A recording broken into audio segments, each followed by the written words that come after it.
12:35 is the time, and you are listening to James O'Brien on LBC. Theo will be here in about 10 minutes to talk us through events at PMQs this afternoon.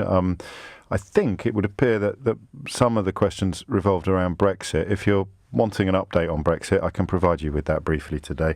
People who voted to leave the European Union are still convinced that there is a deal to be struck that will be brilliant, but they've got no clue what it is, and they're getting increasingly cross with people who think that leaving the European Union is a bad idea for not explaining to them what the deal is that will make leaving the European Union suddenly become a really good idea. So the kind of Brexit lobby still dreaming, but increasingly angry with the political opponents who haven't come up with the plan that they said would be, I think, one of the easiest in human history. There we go. I'm glad we clarified that. 12:36 is the time. I'm going to introduce you now to Michael Coates, who I met when I was doing something with the Combat Stress charity that I've spoken to you about on several occasions. It's a charity, as we learned again yesterday when Colin Tyzo joined us in the studio, dedicated to helping military veterans with mental health problems, most obviously and commonly post-traumatic stress disorder, but by no means exclusively. And what Michael taught me when we first met was that the treatment is not to be perceived, and you correct me if I'm wrong on this, Michael. Yeah. You may not realise that I learned this from you. But the treatment, I think we all run a risk of falling into the trap that the treatment is somehow the end of a process. And in the context of the mental illness, it can be. It can be the end of the suffering, but it's also the beginning of the process, not just in terms of recovery, but also in terms of how you slot back into society after you've received the help that you so desperately need with your mental health problems. And that is where you come in, isn't it? That's where the notion of employment and integration becomes so key. Well, I think small business has got a huge part to play in this, and I'll kind of give myself an introduction first and tell you what we do. Yes, and then hopefully that'll kind of inspire another small business to do the same thing. So we founded Combat Pest Control on a simple belief that we had to help others. But essentially we deal with rats and mice and bed bugs and pigeons and all that stuff no one else wants to deal with. But we're the only pest control organisation in the world to educate and assist children in conflict. And look, we're passionate about protecting our clients, but we're also passionate about supporting our injured service personnel, but actually about advocating meaningful employment for all service leavers, reservists, spouses and partners. Why? Why you? How did you... Because you're ex-army yourself. Yeah. And you obviously became aware of this issue. It's quite a big leap from thinking something must be done to thinking I'm the man to do it. I won't say the man to do it, but we just had to do something. End of 2015, we started hearing about friends of friends, peers, seniors that were starting to suffer with both physical and mental health illness and injury. Yes. And we was like, look, we've got to do something here. And I was in the fire service at the time. I had a little van. I was running around doing a bit of pest control, and we grabbed Des back from the Indian Ocean. He was doing a bit of anti-piracy stuff. A bit of anti-piracy stuff. You could probably gather that when I break bread with these gentlemen occasionally, I do come away feeling a bit inadequate doing a bit of anti-piracy stuff. Yeah, so he's doing his thing, and he kind of came back and we said, let's do something. And initially it was about giving a bit of cash away, and then we said, actually, what do we want to do in business? Because we see business and quite often we don't see it for a force for good, and we was like, well, let's do something different. Let's have a driver and what means something to us. So we set out on that. We said we want to employ veterans, reservists, spouses, partners. We want to educate and assist children in conflict, and we've done that. So we've provided 1,200 days of education for street children in Afghanistan through an organisation called B1G1. Unbelievable. So if you're a small business out there, definitely kind of link up with them. And then, the supporting our injured. Now, it's kind of evolved a bit, and actually just helping provide that word meaningful employment. Yes. I was with the Royal British Legion Industries a couple of months ago, and I kind of brought that up. Yeah. And they said, look, we got a chap, severe post-traumatic stress disorder, lives in one of our properties. Meaningful employment for him is going to clean the floors of McDonald's. Yeah. Because there's no commitment, there's no pressure on him. So when he can get out of bed, right, he goes and cleans the floor at McDonald's. It means a lot to him. Now, we're focusing on the mental health side of things, but actually, if we can take it right the way back, and we can provide meaningful employment for service leavers that may or may not have an issue at the time of leaving, but may develop one later on.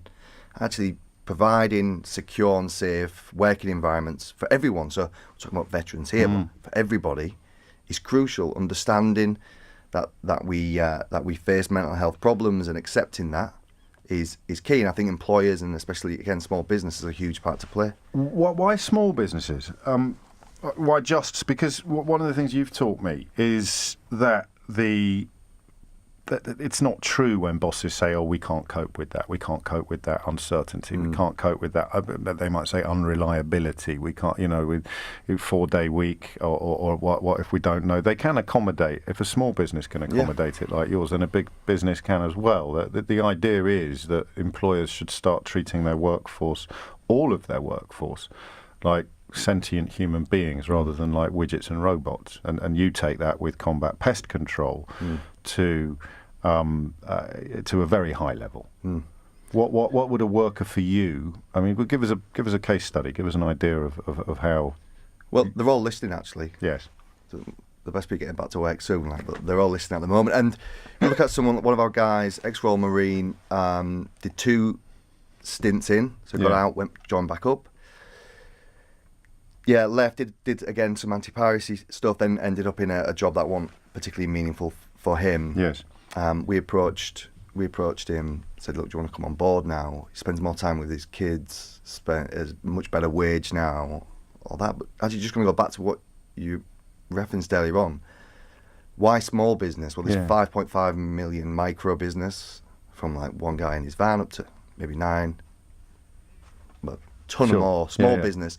But actually, what I can do now, I can make a decision and then we run with it. Right, you are. Yeah. So someone listening to this now who thinks, "Hang on a minute, I could probably find a job or I could fill a vacancy with somebody who would really benefit from my help." Whereas if you're trying to persuade PricewaterhouseCooper or some enormous organ, it'd be like trying to turn an oil tank around midstream. Yeah, it's tough. So what can someone do? I mean, because to be pretty clear about it, what you promote, what you do, not just with your own company, but you also advise and speak about the issue on a broader scale. If someone's listening to this now and they want to kind of get involved with what you're doing or find out more about what you're doing, and they want to perhaps find employment for somebody who's served in the military and suffered but is now ready to re-engage with the world of work, what can they do?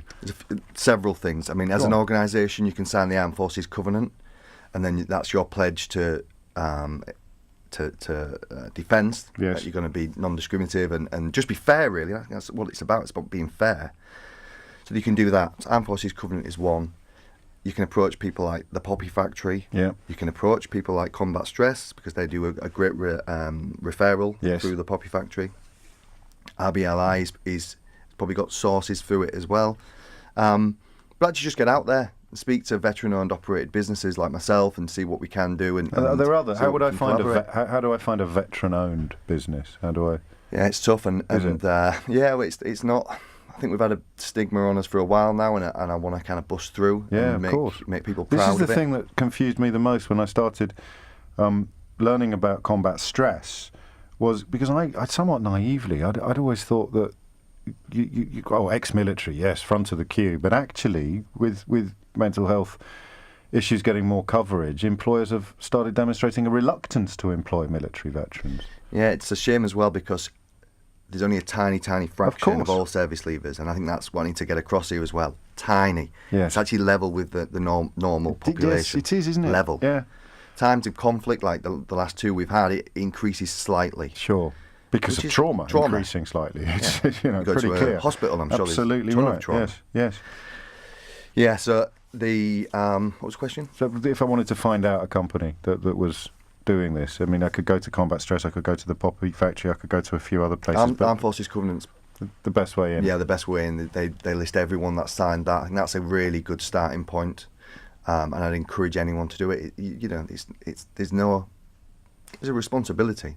but they're not going to take you to task on it. Got you. So it's what you can do. Yeah, I see what it's not like regulated. It's Exactly. more expressing an ambition that you can get a little bit of help in achieving. And then there's award schemes through that as well. So they have the bronze, silver, and a gold. And we happen to be the youngest and smallest company to have won the gold, which we're really proud of. And we want the next small businesses, the veteran-owned, operated, and just the next small businesses that are actually going to impact this military community. Yes. And then in turn, they'll impact the world. You know, I genuinely believe that. Michael, always a pleasure. Thank you. And is there anything else you want to get out there? Is there anything we've forgotten to cover? You can come back if there is. I could talk all day. I know you could. Good couple of things. You know, we had the Military Mind Symposium with Combat Stress, sponsored by Talis yesterday. Yes. In London. Tomorrow, it's in Edinburgh. Just things like that you can get involved with. It's all about business. Good man. Nice one. Michael Coates, who is the, what are you, the CEO of Combat Pest Control? What are you? Pest boy.